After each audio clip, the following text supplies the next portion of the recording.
Here is the schematic for a Type 1 Williams soundboard, and we can see that the sound select signal comes in at J3 pin 9, but that pin is also connected to a toggle switch which takes the signal which is pulled up to 5 volts because J19 is in, and these are current limiting resistors. The signal is pulled up to 5 volts. When this toggle switch is in the left position, it pulls at 5 volts to ground. So the input to this is a 4050 inverter, CMOS inverter, will be low with the signal in the left, or with the switch in the left position. It'll be high with the switch in the right position. And then this 4050 just inverts the signal from a high to a low, or low to a high, and that's what comes in at pin 16 of IC3 and tells the 6821 and subsequently the processor whether or not to generate tones or sounds. So here is IC9, and this is jumper 7 as was shown in the schematic, and here's the toggle switch that's in the schematic. So toggle switch is to the right now, and pin 5 is high, and this should be the inversion of pin 5, and it's low, and it is. Now let me switch this toggle switch to the other direction. So pin 5 should be low now, and pin 4 should be the inversion, so this should be high. And it is not. So why is that low? Well, it's probably a failure with the chip itself. However,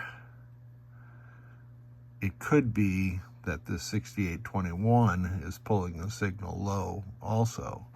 But I've had that 6821 out, and I've tested it in my blade tester, and it's good. I didn't put the check mark on there, but I know that's good.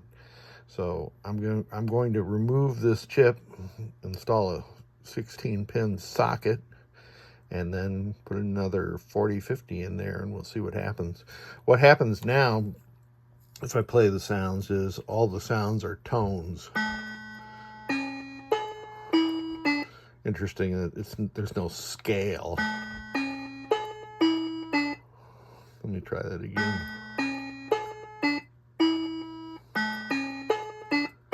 Nah, well, I'm not a musical genius. I'm not a musical anything, but to me, those frequencies aren't equally spaced, I'll say. I have replaced the 4050 with a socket and a NOS chip, and I've placed the suspect 4050 into my chip tester. And let's see, 8ERR, that means this chip tester cannot identify this 4050. I did put the good 4050 into the chip tester to make sure that the chip tester could identify 4050s in general, and it said CD4050, so that's a good thing to know, that the chip tester will test that chip. I have installed an LED. What for? Just for some bling.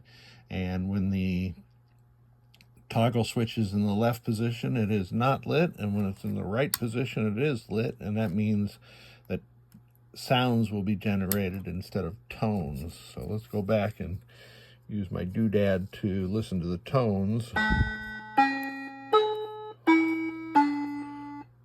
Still off key as far as I know. Musical geniuses weigh in.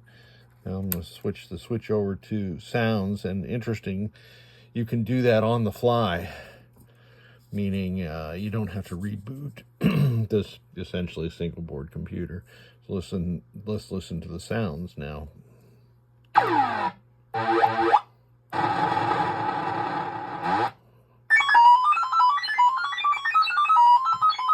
So you'll recognize those as the sounds of flash. Cool. It looks like we have a failure. Now, what could have gone wrong? All right, we are back. and I figured out what was going on. There was some interaction between this onboard old pot and my general purpose pot that I use. So let's boot. Also, I added a label that indicates what LED being on means. So now it means we're going to have space sounds.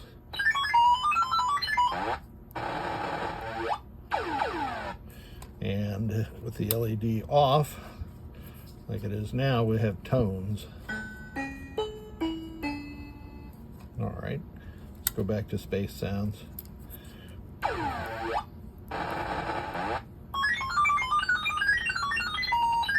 So it's possible that the game that this came out of has a remote volume pot connected to this connector. I'm just going to tell the client to leave this jumper on and use this pot to control the volume.